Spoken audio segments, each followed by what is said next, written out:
хамгийн сүүл 60 тэрбумтэй холбоотой асуудал одоо хуралцаарлаа. Ээлж тус хуралцаарлаа. Энэ асуудал нэг тийшээ болохгүй бол Монголын нэр хүн гадаад орчинд асуудал үүслээ. Төрийнхөө одоо албан тушаал албан сандлыг бол ингээд зараад сонгуулийн мөнгөө босгочдсон байна.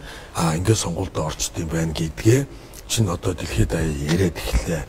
Washington Post сонины ихний нүрэнд Монгол гэж гарчлаа. Энд бол нам байхгүй шүү. Яг Монгол гэдэг нэрээр ордгиймаа гэд ингээд. За тэгээд энэ хурлан болох юм болов гэсэн бас болдгоо, зарлдгоо. Хууль зүйн байнгынхаа ороонд руу нэг чиг өгчөөд эрс бүрдэхгүй байна гэд. За ингэ байж идэл сая би Европ яваад ирлээ. Тэгээд тэнд чинь бас ингээл гадна дотны ерөнхий сайдтай уулзнаа. Уулзаад байдал бол юу гэж нэхэр танах хөрөнгө оруулалтын тухай ярина шүү дээ. За манай орн бол ингээл арчлыг дэмждэг өстой ингээл хувийн хвшлиг гээл тиймээ ойлгож байна. Гэхдээ танай авилгалын индекс ийм үзүүлэлттэй байхад хөрөнгөө бариад ордог тийм тэнэг бизнесмен байхгүй шүү дээ. Гэл хэлэхээр би урдаас нь юм хэлж болохгүй болчихж байгаа. За хамгийн сүүлийн жишээ бол энэ жижиг дунд үйлдвэрийн зээлүүдийг нөлөө бүхий одоо их хурлын гишүүд буюу түүнийг тойрсон гэр бүл хамаатангууд авчээ гэдэг бол өнөөдөр бол энэ хурал цаашдаа юм хийх үү, хийхгүй юу, хийвэл юу хийх юм гэдэг болгоомжл миний хувьд бол үүсэж байгаа.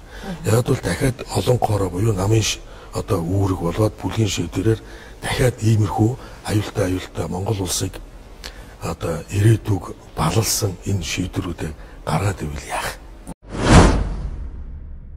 Нөгөө нэг талдаа саяын тэр гишүүдийн мөнгө юу одоо инквайр ерөнхий сайд байхад 72 гишүүнтэй байхдаа 1 саяас эхэлсэн одоо 5 тэрбум байжгаад намайг Европ явахын өмнө 5 тэрбум байжгаад энэ төсөө эргэж хараач гэд бичиг өгсөний дараа 10 хоног тэрэг 8 тэрбум болчихж байгаа. Гэрлийн урдаар өсдөг нэг өсөлт бол манайд байгаа юм гишүүдийн мөнгө гэдэг. Гишүүдийн мөнгө гэдэг нь одоо тойрогтой зар гэдэг үг. Тойрогтой зар гэдэг үг нь юу? Одоо тойрогтой зарах мэдлийг авч яана гэдэг чинь тэр гишүүн тэр одоо мөнгөөр хамаа таглагч байна гэсэн. Нэг гишүүн 8 тэрбум аа.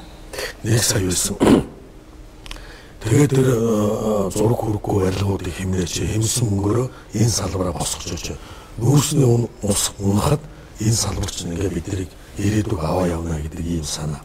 За нөгөө сая жижиг дунд үйлдвэр. Нөгөө дөрөвдөх нөгөө Эрдэнэтийн засгийн газар чинь концессийн гэрээнүүдийг бас сайд нарт аваад өгсөн гэдгээр унсан тийм ээ.